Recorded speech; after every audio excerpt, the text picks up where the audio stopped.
Good morning, everyone. How are you?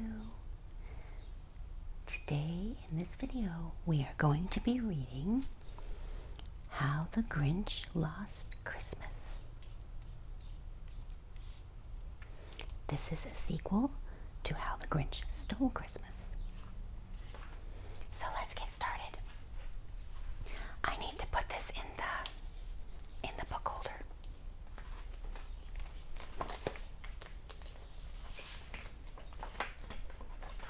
Okay. Ready? That's not in there good. Sorry.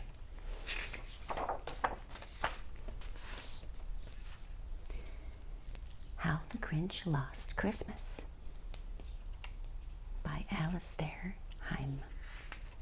Illustrated by Aristides Ruiz.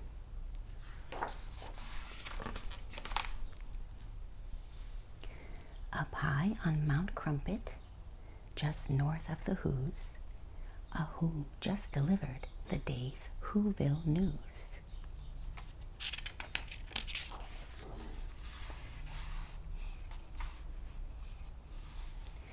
The cave on Mount Crumpet was home to the Grinch, who sprung from his cave just enough, plus 1 inch, to stare down at Whoville from high up above it. Tomorrow was Christmas, and speaking there of it, my heart, grinned the Grinch, has grown to quite love it. The Grinch had been patiently waiting all year to celebrate Christmas and bring the Whos cheer, and to show every Who he was different now. I've changed, thought the Grinch, and I'll prove it. But how?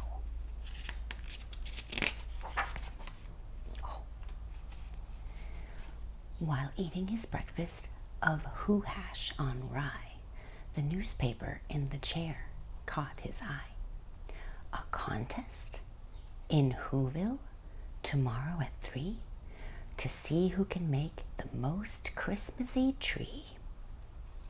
Then he got an idea, a crafty idea. The Grinch got an awfully crafty idea.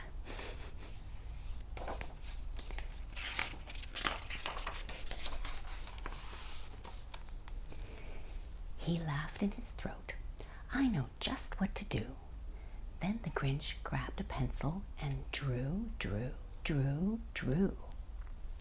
With a plan in his hand, the Grinch hiked to Whowood, where he found the most Christmassy tree that he could.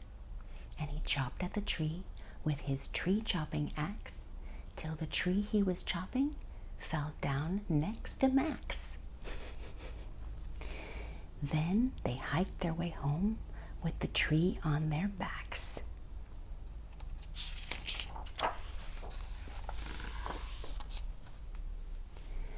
Our cellar has all of the things we will use to start decorating our tree for the Whos.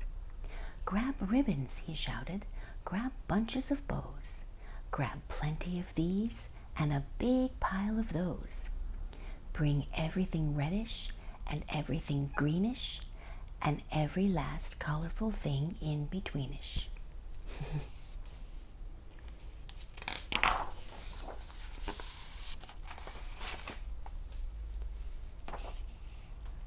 I'll win, win, win, win.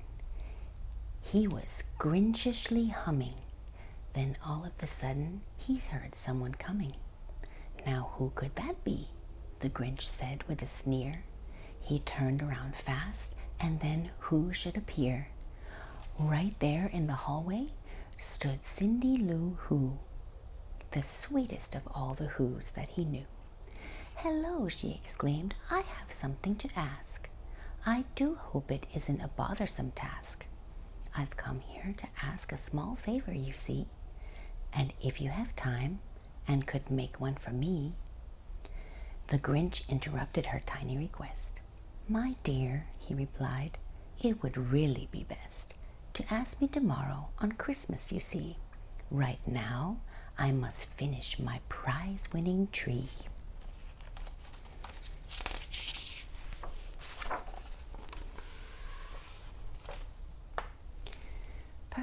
can help you," sweet Cindy Lou said. But the Grinch simply patted the Who on her head. Then he shooed her outside and replied, "Don't be silly. Do run along home now, before it gets chilly." Throughout the whole day and late into the night, he worked on that tree till the tree was just right. "I've done it," he shouted. "It's perfectly grand. I hope that it shows every Who in the land what wonderful Christmassy spirit I've found.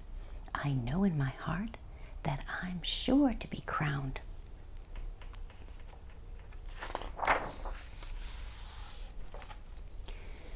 At 1/4 past dawn, with the sun rising fast, the Whos were awake. It was Christmas at last. The bells around Whoville were ringing and dinging. The Whos down in Whoville were merrily singing.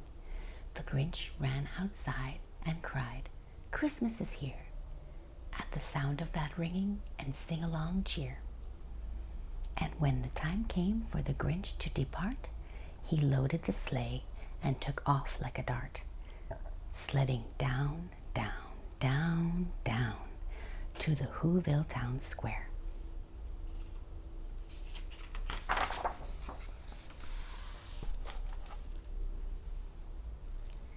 "Contestants," the Grinch heard the mayor declare, "it's time for the judges to judge all your trees.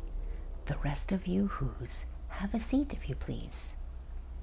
Then the trees were lined up from the tallest to smallest. The Grinch's tall tree was the tallest of allest. And down at the end, to the far, far, far right, was Cindy Lou Who's with its much smaller height. Oh, wow. There it is.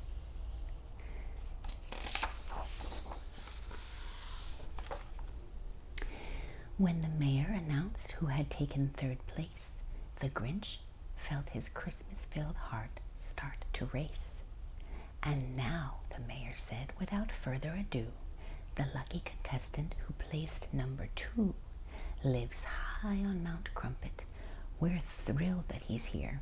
The Grinch wins 2nd place trophy this year." The Grinch felt a shock as his heart turned ice cold. He felt it start shrinking, and so it is told that there in the square, and all the Whos who were near it are certain they saw it and sure they could hear it.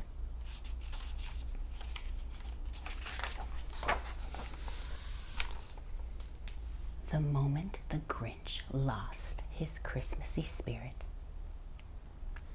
his arms started itching, his legs started twitching, then both of his eyes started twitching and itching, and that Christmas-filled heart, well, it shrank down. "I've been robbed," the Grinch snarled, "and I'm through with this town." The Grinch stuffed his tree in his ramshackle sleigh, then he lugged it and tugged it and hauled it away. As Max tried his hardest to get him to stay, the Whos were all speechless, unsure what to say.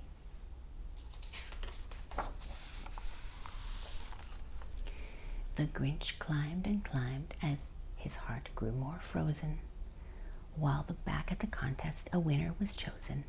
Today, on the merriest day in the land, the mayor declared with his Who horn in hand, "I give you our winner.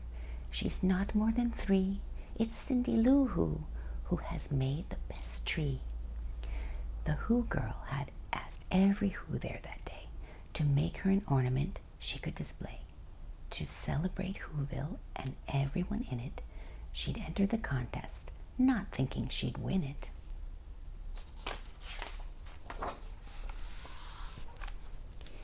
The Grinch heard the mayor from high on the peak. Then Cindy Lou Who grabbed the Who horn to speak.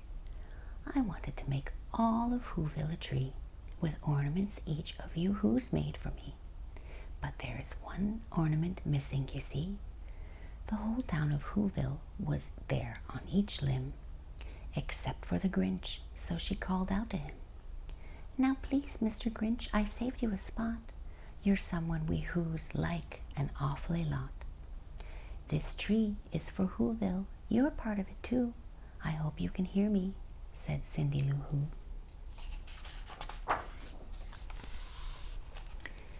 Cindy Lou's voice stopped in the Grinch in his tracks.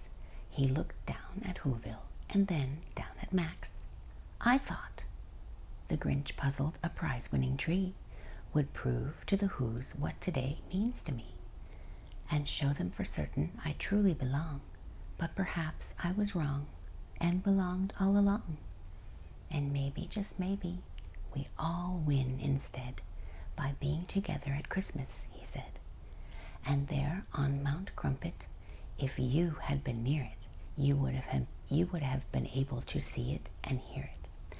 The moment his heart grew a few sizes more, to more than his heart had grown ever before.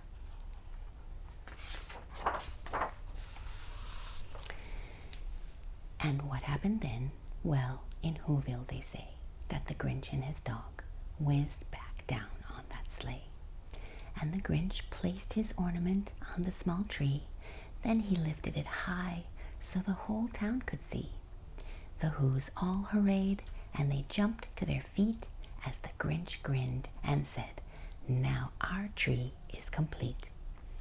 Then the mayor declared, "We all have one thing to do to make it official for Cindy Lou Who.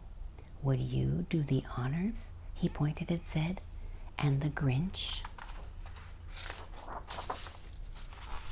he himself, placed the crown on her head. First prize.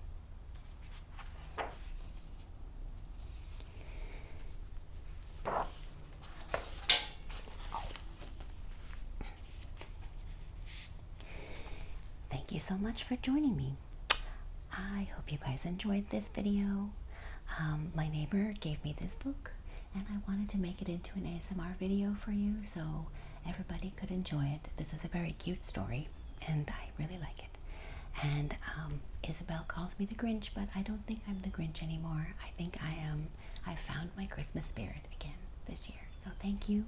Thank you to Debbie, my neighbor, and thank you to Isabel. And this is how the Grinch lost Christmas. Merry Christmas, everybody.